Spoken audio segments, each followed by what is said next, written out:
लाखों खवातीन के लिए उम्मीद की नई किरण बन सकती है। दुनिया भर में ब्रेस्ट कैंसर के मरीजों के लिए एक बड़ी साइंसी पेशरफ सामने आई है, जहां एक नई जेनोमिक टेस्ट ने इलाज के तरीके की सलाहियत को ही बदल कर रख दिया है।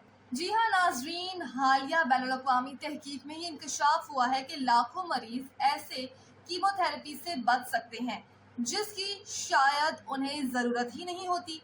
इस तहकीक के मुताबिक 2/3 से ज्यादा मरीज सिर्फ हार्मोन थेरेपी के जरिए मुअस्सर इलाज हासिल कर सकते हैं और उन्हें कीमोथेरेपी जैसे मुश्किल मरहले से गुजरने की जरूरत ही नहीं। ये बड़ा मुताला यूनिवर्सिटी कॉलेज लंदन UCL की क़यादत में किया गया, जिसमें बरतानिया, नॉर्वे, स्वीडन, ऑस्ट्रेलिया, न्यूजीलैंड और थाईलैंड से 4000 से ज्यादा नए मरीज शामिल थे।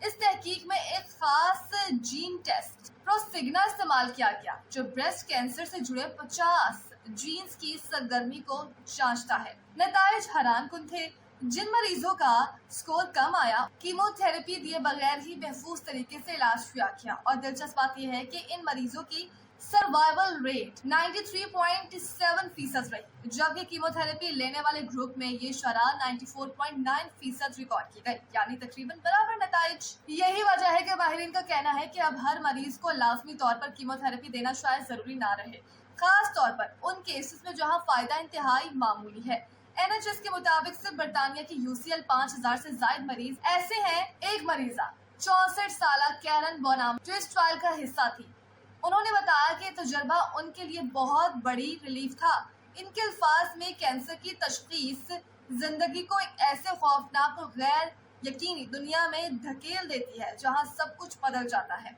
इसी तहकीक के चीफ इन्वेस्टिगेटर प्रोफेसर रूपस्टेन ने उसे एक अहम और इनकलाबी कदम करार दिया। उनके मुताबिक अब इलाज का फैसला सिर्फ रवायती इलामात की बुनियाद पर नहीं हो सकता, बल्कि ट्यूमर की बायोलॉजी को देख कर किया जा सकेगा।